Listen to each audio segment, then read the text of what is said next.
Wel, ni'n mynd i wneud hyn o beth ni'n wneud fel arfer. O, co Berwyn, do fan hyn. Shwt ti Berwyn de? O, shwt ti John, Dylan? Gwda han. Wel, ni'n mynd i fynd ati hyn o'n o'r gobeithio i ddala cadno neu ddoi. Mae'r dyn mach, un o'r ein sydd wrthi'n aml iawn. Wyt ti wrthi thos ma de? Wel, fe si mas nos ffwrth yna de, sy'n lot o lwc de'n amffodus. Yn pwyad efo ti'n sôrth e? O, nôl mwy am glan ryd ffrede, yn rhoi bwys gytre ffrede. Dylwch ar beth gwbl? So ni, tair byder yw'n ingod. Ond ddim cadno. Wyloch chi cadno de? Welon ni'n o bell de, ond ti'n meddwl fel mai. Ti'n meddwl mae'r pethau yma, John? Ydy, mae'n lle fod yn dipyn o ben dost. Mae'r cadno fel ni'n gweud. Mae'n dipyn o'r broblem i ddal cadno. Pryd o'r ti cadno dy bethau de? O, ces i'n mynaf ti beth wnos nôl, ond o'n i ddim wedi meddwl gael hwnna de, digwydd cyrraedd trwy barcau sydd e edrych gyda un yn law a wedyn mae'n ar ôl gwrnel. Gobeithio ddalwn ni digon o gyningod, a nwy o'r hawddau ddala. Ond cadno wrth gwrs yw'r gelyn mwyaf, achos mae'r cadno, wel, wedi bod yn elyn i'r ffarmwr ysbrynydde, wedi gael ffarmwr David. A wedi fel fydd y tymor wyna yn dechrau ar dreiad y flwyddyn. Mae ffermwyr, wel, yr ardal ma, fi'n siŵr yn bob ardal yng Nghymru, yn mynd o amgylch erbyn os i treol ddod o hyd i'r creadur, dda ni'n barod i weid mwyaf cyfrwys i yn cefn gwlad erbyn hyn.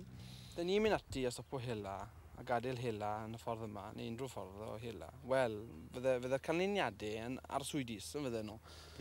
Bydde yna broblemau yn codi amser wyna yn enwedig.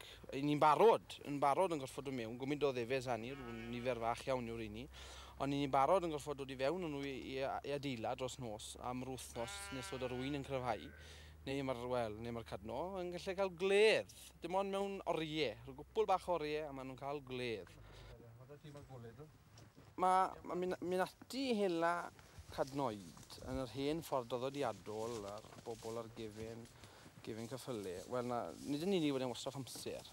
Ond dim yn dod â dim deion i gefn gwlad. Mewn unrhyw ffordd, mae rhan fwyaf o ffermwyr yn aml iawn yn erbyn yr hela traddodiadol yma ar gefen cyffil am y rhesymau fod llawer iawn o'r bobl yma sy'n mynd ati ar disadwrnau i hela cadno.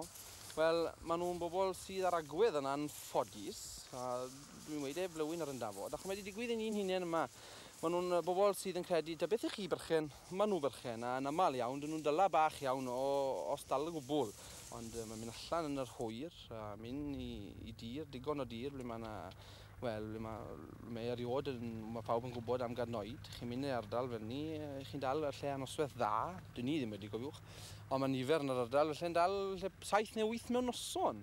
Lle mae yna, felly'r pobl yma sy'n mynd ati i hela'n draddodiadol ar gefen cyffil, lle mae wythnosau mynd, cyn mwyn dal un. Felly, sy'n dwywaith, mae'r ffordd yma, dryll a golau yn yr hwyr, a mynd fel mae'r hoel yn mynd ymlawr, yw'r ffordd mwyaf syml, a mae'n bwysicach a dim, y ffordd mwyaf effeithiol, a dydy fe mewn greulon i gymaru, a hela efo, cwn ar cyffylau. Mae hela efo cwn yn greulon, mae rhaid i fi ddeud ni, a dwi'n yn erbyn, fel mae pawb yn gwybod lle bynnag, yn erbyn hela efo cwn yn y ffordd traddodiadol, achos dwi'n gwybod fod yr cadno yn mynd ati i ladd o'n bach, i fyta fe'n fyw, ond sy'n eisiau rhoi'r un dyniaeth i'r cadno, sy'n credu ni, seithi fe i fyny fe yn y fan ar lle. Ti'n gwybod, dwi'n werthu lot meddwl edrych nôl, yna fe, a tithau'n vegetarian. Ti'n meddwl no, John? Wel, tithau fe mas na lladd gwningon, yna fe, a wedyn, so ti bata gig? A un o'r pethau yma, yna fe, ti'n gwybod, sa'n lluseiwr achos bod fi ddim yn credu yn cael creadur o gwbl. Na, ond ti'n jyst wedi bod ar eod o'n un sydd ddim wedi troi i fata gig, efe? Wel, na. Gwyd yma? Gwyle?